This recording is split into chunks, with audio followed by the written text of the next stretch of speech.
दोस्तों, एक बार एक युवक गौतम बुद्ध के पास आया और गौतम बुद्ध से बोला कि ही बुद्ध, मेरे मन में इतने गंदे विचार क्यों आते हैं। मैं नहीं चाहता कि मेरे मन में गंदे विचार आए, पर मेरे मन में हमेशा काम वासना के विचार चलते रहते हैं और मैं इनके के बारे में सोच सोच कर बहुत परेशान हूँ। मेरी ऊर्जा और समय यह सब सोचने में ही नष्ट हो जाता है और इन सब के विचारों की वजह से मैं कभी भी शांत नहीं रह पाता और मैं हमेशा ही स्त्रियों को देखकर मोहित हो जाता हूँ, अपने आप को रोक ही नहीं पाता।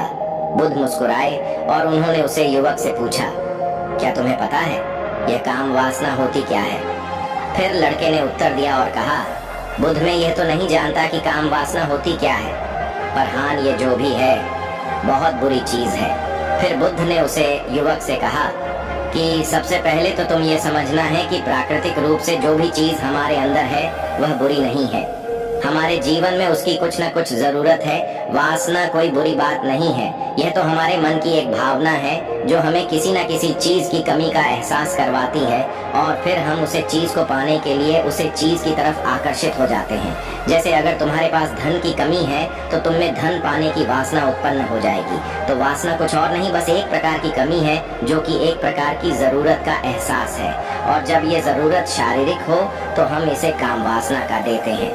युवक ने गौतम बुद्ध को कहा कि बुद्ध, मुझे काम वासना का मतलब तो समझ में आ गया, पर आप मुझे ये बताइए कि ये आती कहाँ से है, कैसे आती है? ये गौतम बुद्ध ने कहा कि काम वासना कहीं से आती नहीं है, ये तो हमारे अंदर ही होती है और इसका होना तो जरूरी भी है, तभी तो मानव जाति का विस्तार होगा। युवक ने कहा, जब यह हमारे अंदर ही है और जरूरी भी है तो फिर लोग इसे गलत क्यों बोलते हैं? बुद्ध ने कहा कि यही तो समस्या है, लोगों ने काम वासना को गलत तरीके से सोच लिया है, इसे छिपाने की, दबाने की कोशिश करते हैं। काम वासना गलत नहीं है, बल्कि काम वासना का गलत तरीके से प्रयोग करना गलत बात है।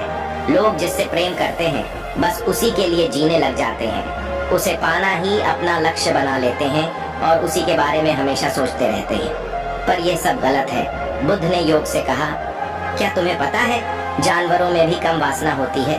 दोस्तों, आपको इस वीडियो से कुछ सीख मिली तो वीडियो को लाइक और चैनल को सब्सक्राइब करना ना भूलें।